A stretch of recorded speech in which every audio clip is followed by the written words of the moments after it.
I'm Anna Furmanski and I'm the course director for the MSc programme in Integrated Immunology here at Oxford. I grew up in a town called Luton, which is in Bedfordshire. It's to me just a normal town, but unfortunately it hits the top of the list of worst place to live in a lot of these online surveys and things. I don't think it is a bad place to live, I still live there. It's also got quite a high deprivation index. You know, unsavoury characters, drug problems, stabbings, things like that. It's sad because actually there's a lot of community spirit in the town.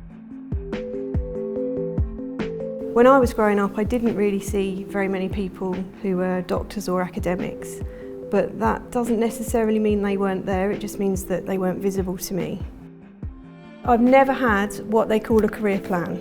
I just do what I think is best for me at the time and what I'm going to enjoy. And I think that's partly to do with the background that I come from.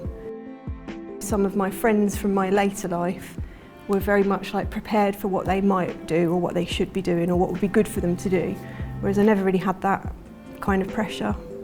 My family were very much just do what interests you and, you know, we'll support you, and they did. I didn't have a bad experience at school by any means. It was a classic comprehensive school in the middle of Luton. Nothing special but nothing bad. It must have been the sort of spring before GCSEs.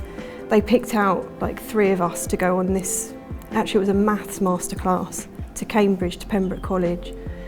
And I think they were trying to show us what we could do or where we could go.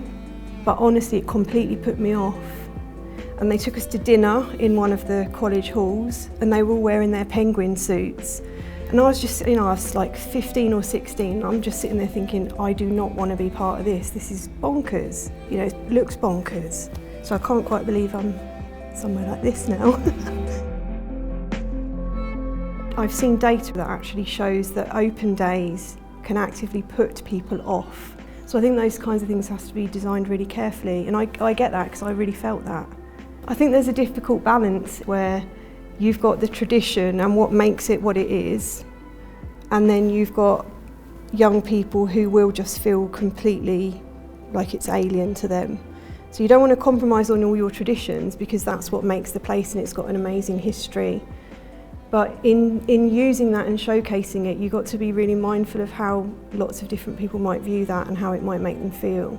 So I suppose it's about using your traditions in a modern way and just thinking about what they represent to the people that you're trying to attract.